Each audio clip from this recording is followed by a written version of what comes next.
गुरुग्राम के सोहना में आजकल एक सरकारी मुलाजिम और व्यापारी के बीच का एक विवाद गर्माता जा रहा है, जिसमें सोहना तहसील में कार्यरत नायब तहसीलदार लच्छीराम और सोहना के मशहूर व्यापारी राकेश कुमार उर्फ रॉकी की खूब गर्मागर्मी हो रही है।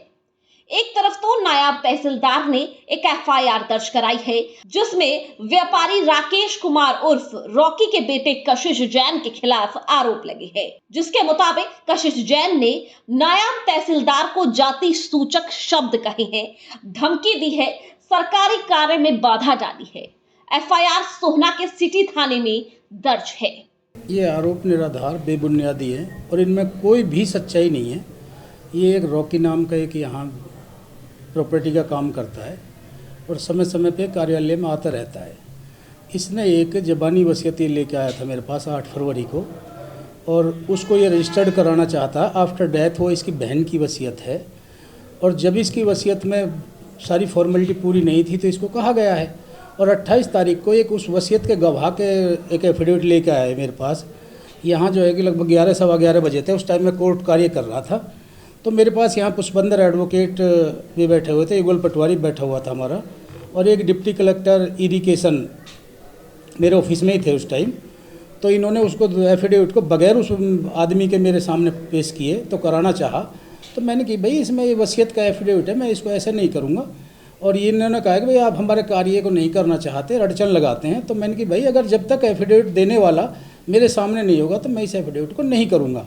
तो इतने में इसका लड़का जो है वो बड़ा आक्रोशित हो गया और आक्रोशित होने के बाद मतलब इतना तहस में आ गया कि उसने अपने फादर को भी बुला लिया। यहाँ बदतमीजी से पेश आने लगा, जाति सूचक शब्द कहने लग गया कि भाई कुछ लोग जो है कि यहाँ बैठे हुए हैं जो कार्य को अच्छे से नहीं करना चाहते और हम इसको बगैर उसके ही कराएंगे इस एफिडेविट को।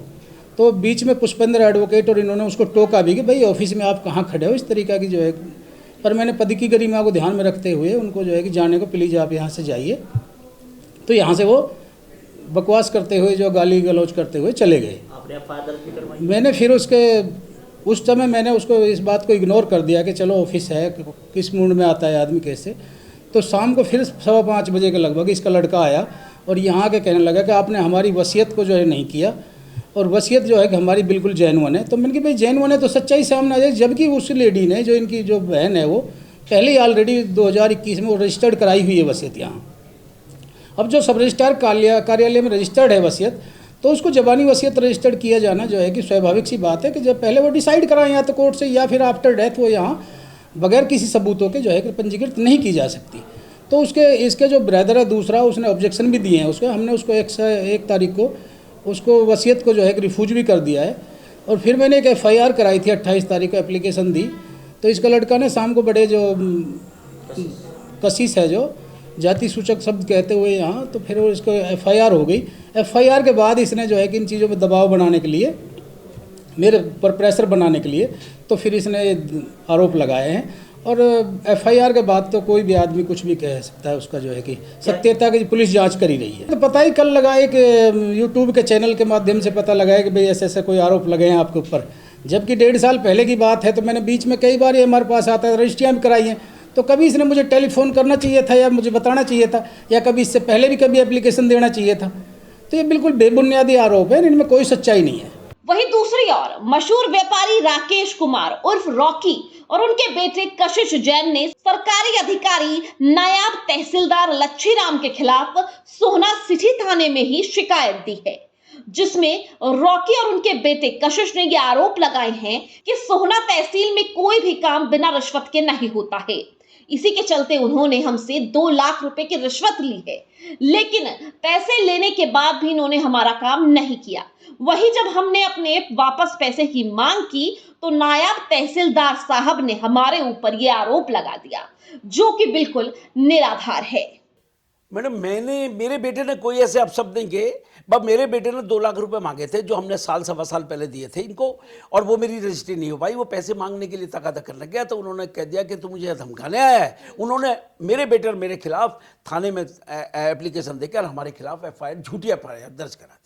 पुलिस फिलहाल नायब तहसीलदार और मशहूर व्यापारी रॉकी के इस मसले पर क्या कुछ कार्रवाई कर रही है, और पुलिस की कार्रवाई कहां तक पहुंची है, यही जानने के लिए हमने सिटी थाने के एसएचओ सुरेंद्र से बातचीत की है। चलिए जानते हैं कि आखिर एसएचओ सुरेंद्र का क्या कुछ कहना है। इसमें मसला ये है कि पहले नायब तहसीलदार की तरफ से हमें एक रिटन कंप्लेन, ऑफिशियल कंप्लेन प्राप्त हुई थी, जिस पर उन्होंने आरोप लगाया था कि भी जो ये रॉकी है और इसका बेटा है, ये जब इन्होंने कोर्ट चला रखा था तो उस टाइम पे कोर्ट के कार्य में बाधा पहुंचाई थी और अपशब्द कहे थे और बाद में इसके लड़के ने झगड़ा किया जाके। तो जो कंप्लेन हमें मिली तो हमने उसमें विभिन्न धाराओं के तहत मुकदमा दर्ज कर दिया है। उसके बाद लेटर ऑन शाम को जो रॉकी है उसने एक एप्लीकेशन दिया तहसीलदार साहब के खिलाफ कि भी 2 लाख रुपए इन्होंने मेरे से लिए हैं। उसमें टाइम का मेंशन उन्होंने किया नहीं है, कहले कि पहले लिए हुए हैं। तो उसके ऊपर क्योंकि पहले ये बचाव में दे रहा है तो उसके ऊपर हमारी अभी इंक्वायरी चल रही है और तहसीलदार साहब की जो एप्लीकेशन थी उस पर हमने मुकदमा दर्ज कर लिया। आगे क्या कुछ कार्रवाई सर? आगे इसमें कंप्लेन जो है इनकी, इसके ऊपर अभी रिकॉर्ड लेना बकाया है। जो विल इन्होंने बताई है कि भी हमारी ये विल थी, इसके ऊपर है, तो उस पर अभी रिकॉर्ड लेना बकाया है। जो भी होगा लीगली एक्शन लिया जाएगा इसमें। अक्सर तहसीलदार और नायब तहसीलदार पर रिश्वत के आरोप लगते रहे हैं और ऐसे कई व्यापारी हैं जो कि सरकारी अधिकारियों द्वारा मनमर्जी का काम ना होने पर सरकारी अधिकारियों को बदनाम करते हैं। रही बात सोहना तहसील की, तो सोहना तहसील को लेकर यहां हमेशा ही रिश्वतखोरी के आरोप लगते रहे हैं, लेकिन आम जनता फिलहाल क्या कुछ कह रही है और यहां पर काम कराने वाले वकीलों का क्या कुछ कहना है, चलिए अब उन्हीं से सुनते हैं। देखो, हमारी सोहना जो तहसील है बहुत बढ़िया तहसील है और एडवोकेट और तहसीलदार का तालमेल इतना बढ़िया रहता है कि कभी कोई ऐसी परेशानी आई नहीं।